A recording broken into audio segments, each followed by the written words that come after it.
banyak sekali perempuan-perempuan yang ingin juga diberdayakan, ingin juga mendampingi suami, ikut mencari nafkah gitu. Salah satu daerah dapil saya itu di Buluri.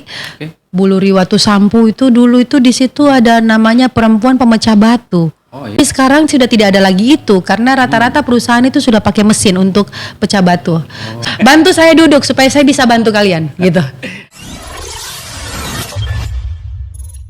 Kamu istimewa dan saya yakin sahabat podcast sudah mengenal Kakak Emma Asmawati. Hampir salah sebut lagi. Apa kabar? Ya, baik dong, sehat dong pastinya. Luar biasa walaupun Palu panas. Oh iya, kita cukup menikmati suhu yang cukup ekstrim di beberapa bulan terakhir ini kan. Jadi harus menyesuaikan dengan cuaca gitu. Oke, kalau kata teman politisi, walaupun cuaca panas, tapi politik harus adem. Harus adem dong, tapi ada anget-anget dikit ini ya karena situasinya. Sebentar ya, karena kita sudah tadi menyinggung sedikit soal politik, sebentar nanti di belakang-belakang. Iyalah, jangan terlalu tegang-tegang, santai aja dulu. Oke, jadi saya yakin sahabat podcast kenal beliau kalau sering nonton TVRI, iya ya, warawiri di depan layar TVRI. Oke. Karena cukup lama, berapa tahun? Cukup lama, saya di TVRI itu dari 2001 sampai kemarin terakhir di 2019 ya. Oke. Cukup ya berapa? 18 tahun kurang lebih. 18 tahun. Jadi saya ini agak nervous kalau bahasanya orang sini. Mau wawancara orang berpengalaman gitu. Tapi karena produser menugaskan saya, mau tidak mau saya harus berani bertanya. Harus itu.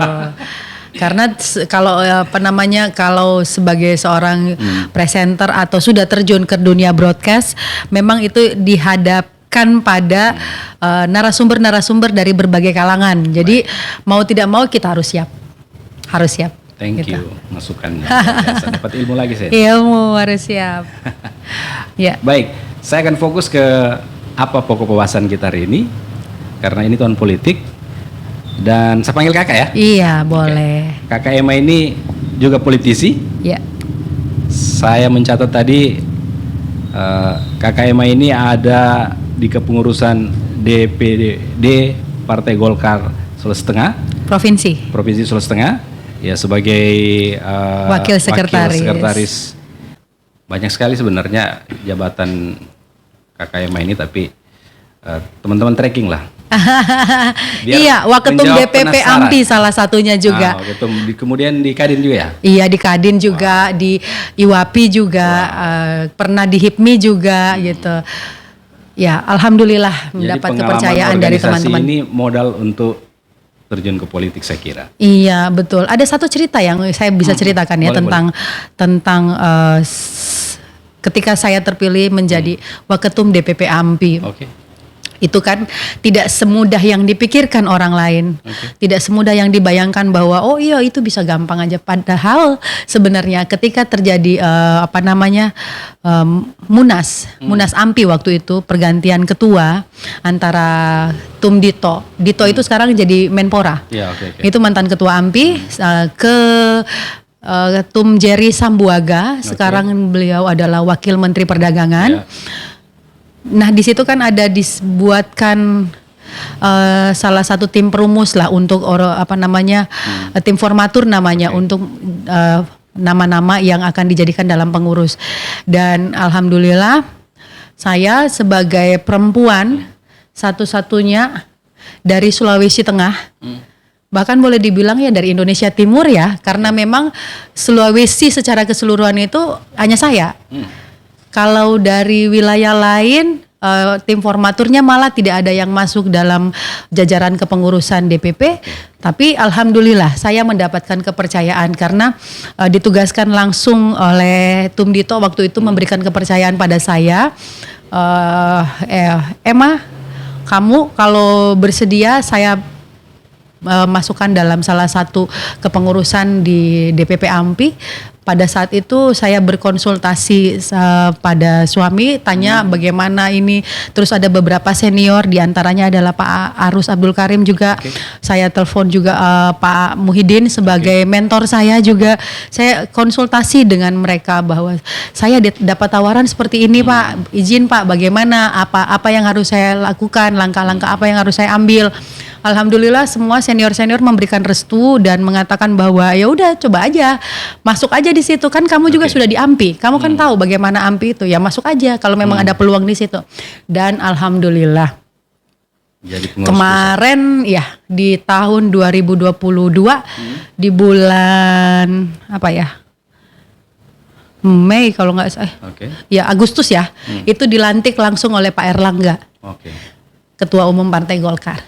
Gitu, seperti itu ceritanya. Waketum ya? Waketum DPP AMPI. Pengurus pusat, pengurus orang Palu pertama. Belum ada orang Palu yang jadi pengurus DPP AMPI. Perempuan gitu, pertama orang Palu, juga Indonesia Timur ya? Indonesia Timur, udah gitu posisi Waketum pula. Seperti itu. Ternyata orang Palu hebat-hebat ya? Iya, alhamdulillah saya lihat kalau kita di pusat itu ya, kalau sudah berkumpul, berinteraksi dengan teman-teman organisasi yang ada di pusat, itu kita tidak kalah cerdasnya loh sebenarnya. Karena justru mereka itu, oh ya kita harus banyak dapat informasi dari daerah. Justru mereka aware, justru mereka yang mau menggali informasi lebih jauh tentang kita, bagaimana politik-politik di daerah itu, karena memang mereka butuh informasi itu untuk mengetahui dinamika apa yang sedang terjadi di Indonesia saat ini. Nah, itu pengantar ya, sahabat podcast. pengantar. Intinya apa? Nyanyi. Berarti kita siaran apa itu kalau di TVRI nyanyi? Oh, telenyanyi. Oh iya, saya cukup lama bawa acara telenyanyi itu. Dari tahun 2002 sampai tahun 2010. Enggak, 2011 deng gitu. Baik, saya ke pertanyaan berikut. Mulai serius ini Kak Ema. Oke. Baik. Sekarang ini kan momen mau politik ya, 2024, dan teman-teman partai, kemudian teman-teman caleg sudah mulai memanaskan berbagai perangkatnya begitu. Kakak Ema ini tercatat juga sebagai bacalek karena belum keluar DCT, jadi masih bacalek. Bacalek dari Partai Golkar, itu Dapil Palu Barat Ulu Jadi. Betul. Sebut saja nomor berapa? Nomor urut 2. Nomor urut 2. Nomor 2 gitu. Sebenarnya ini sudah yang kedua kali. 2019 kemarin saya juga ditugaskan untuk turun sebagai caleg, menyapa dan juga menampung aspirasi-aspirasi para perempuan di Dapil. Tapi karena jumlah suaranya belum cukup ya, hanya 750 kalau nggak salah waktu itu. Jadi belum duduk di DPR. Insya Allah nanti untuk tahun 2024 ini masyarakat Palu Barat Ulu Jadi memberikan kepercayaan kepada saya untuk menjadi wakil mereka di DPR, karena memang sudah beberapa periode ini di Palu Barat Ulu Jadi tidak ada perempuan yang duduk. Tidak ada keterwakilan perempuan. Sehingga isu-isu tentang kesetaraan perempuan, perlindungan perempuan terhadap perempuan dan anak, kemudian peningkatan ekonomi para ibu-ibu perempuan yang untuk membantu pertumbuhan ekonomi keluarga, membantu suami gitu kan, biasanya gitu kan para ibu-ibu di masyarakat. Itu tidak terakomodir dengan bagus waktu itu. Saya jadi ya mudah-mudahan lah diberikan kepercayaan kepada saya ikut memperjuangkan hak-hak perempuan di DPR Kota Palu kan? DPRD Kota Palu. Catat ya, jangan lupa. Ayo perempuan dukung perempuan. Boleh, mau flashback? Boleh. Kakak Ema ini kan sudah terkenal presenter yang cukup dekat dengan pemirsanya. Tadi sudah disebut telenyanyi dan beberapa program. Kemudian itu kan sebenarnya menurut saya sudah di zona nyaman waktu itu. Iya. Tapi kenapa mau terjun ke politik? Sementara kan menurut masyarakat awam, politik itu banyak intrik, gitu. Banyak orang bilang baku tipu-tipu. Tapi Kakak Ema mau terjun di dunia politik itu, apa yang bikin tertarik? sampai masuk di politik? Saya sangat tertarik. Ketertarikan saya itu dalam dunia politik itu kalau 1 sampai 100 itu ada di 80. Saking tertariknya gitu ya. Kenapa saya begitu termotivasi? Karena memang saya melihat bahwa politisi perempuan itu masih sangat kurang ya. Di Kota Palu, di Sulawesi Tengah malah ya. Karena keterwakilan perempuan itu membutuhkan perempuan untuk menyuarakan itu. Saya inginnya menjadi wakil perempuan untuk menyuarakan itu. Nah, kenapa tertarik itu dia tadi dari 1 sampai 100 itu ada di 80 dan memang basic saya adalah seorang organisatoris. Saya itu dari sekolah ya. Dengan Bapak produser ini kita satu sekolah, kita sudah sama-sama di OSIS, kita sudah sama-sama di teater gitu kan. Aktif ya. Kita sudah sama-sama di pramuka gitu. Jadi memang sudah terbiasa dengan organisasi. Bahkan sebelum saya masuk di TVRI pun saya sudah terjun ke organisasi AMPI itu di tahun 99, kemudian KNPI juga di tahun 99. Saya cerita sedikit ya, kenapa sampai saya masuk di TVRI itu karena AMPI. Oh iya. Pada saat itu TVRI pertama kali diizinkan siaran untuk siaran lokalnya ketika Bapak almarhum Aminuddin Ponulele menjabat sebagai gubernur. Nah, karena beliau adalah seorang gubernur dan kemudian beliau adalah ketua Partai Golkar, maka kami selaku organisasi yang didirikan Partai Golkar mendukung setiap kebijakan beliau. Berkunjunglah kami ke TVRI pada saat itu. Ceritanya begitu ya.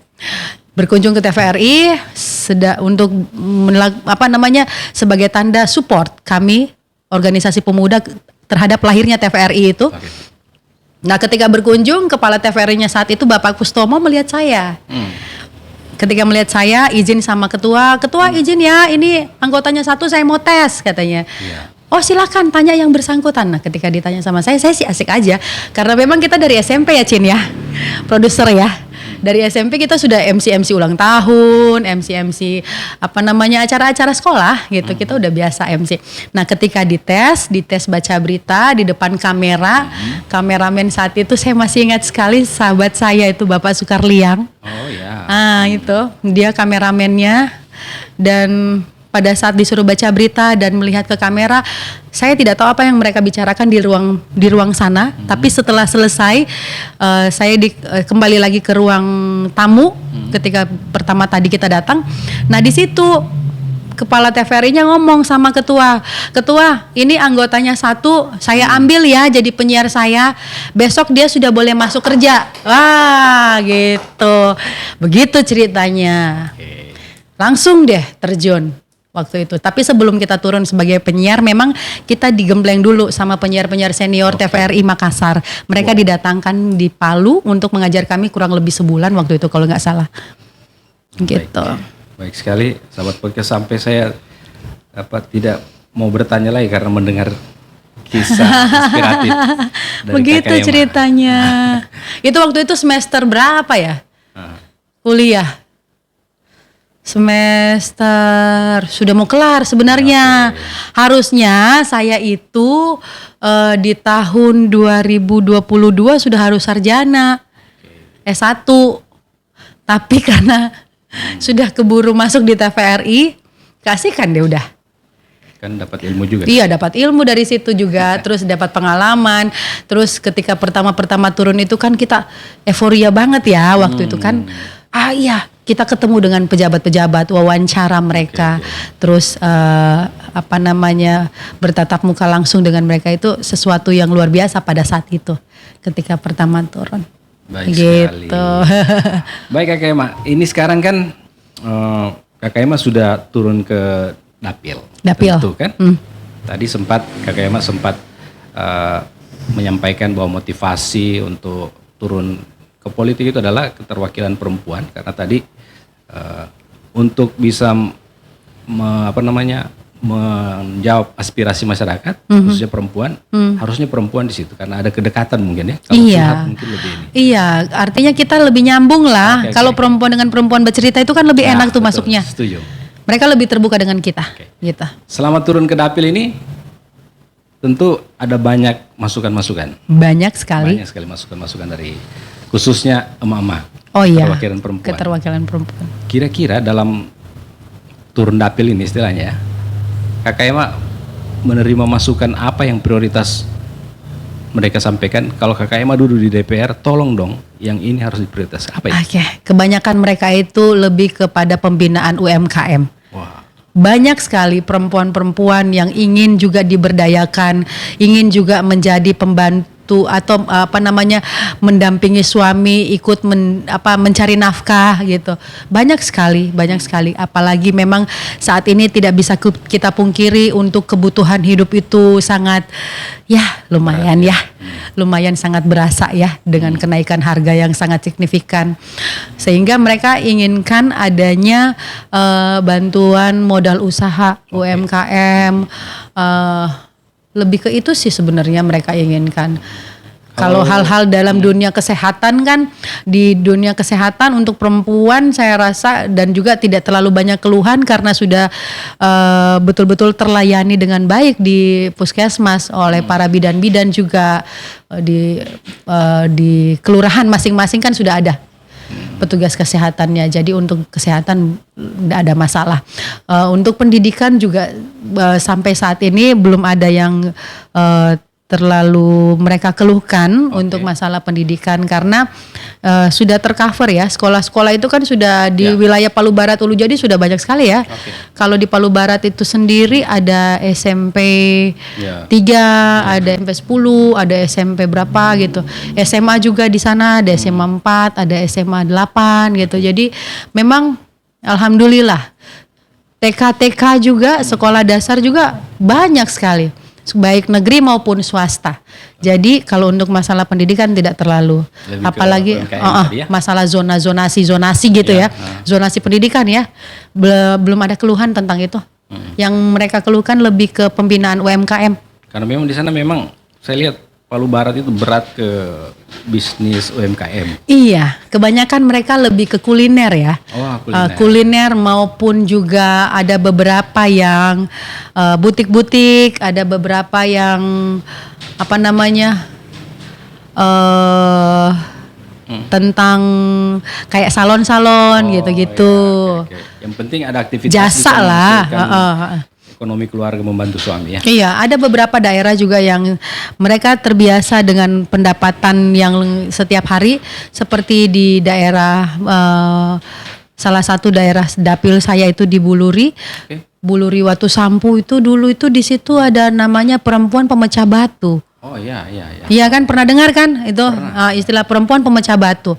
Tapi sekarang sudah tidak ada lagi itu karena rata-rata perusahaan itu sudah pakai mesin untuk pecah batu. Sehingga mereka sudah tidak ada lagi pendapatan per hari. Dulu itu mereka bisa bawa pulang uang itu 50.000 sampai 60.000 satu hari.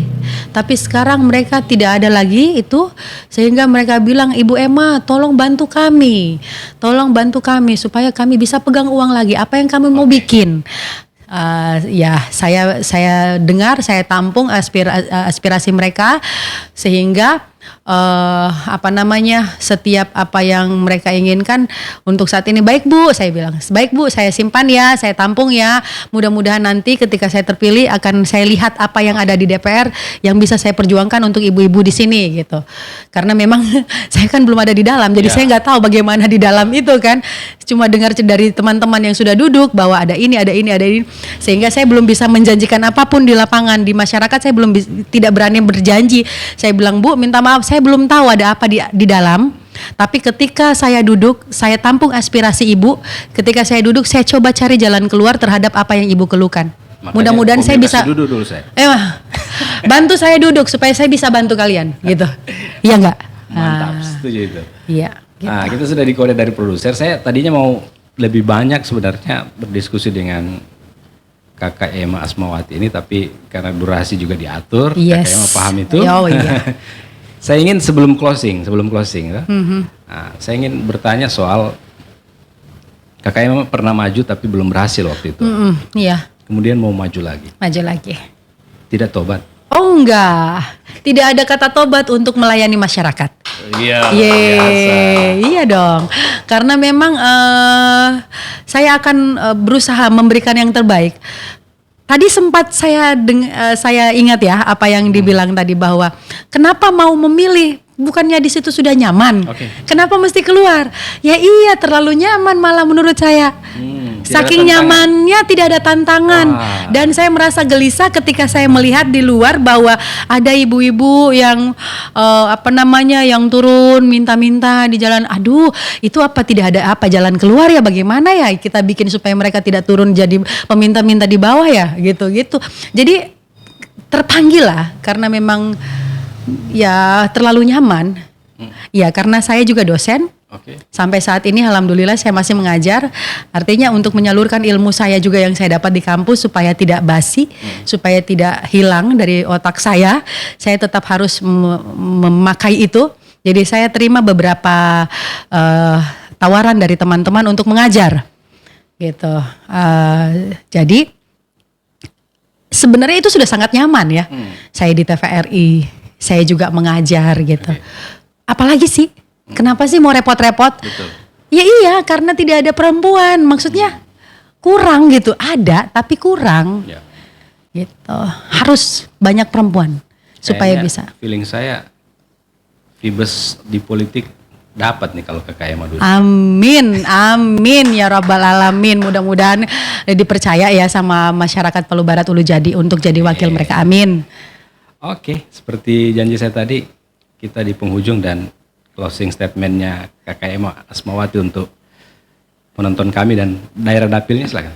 Oke, baik, closing statementnya saya ingin masyarakat Palu Barat Ulu Jadi itu semakin sejahtera, semakin terbuka, semakin semakin cerdas melihat potensi-potensi dari setiap calon-calon wakilnya, sehingga mampu melihat yang terbaik. Semuanya baik, semuanya caleg-caleg itu baik, semuanya caleg-caleg itu pintar dan cerdas. Tapi pasti ada yang untuk menjadi wakil, bisa menyuarakan.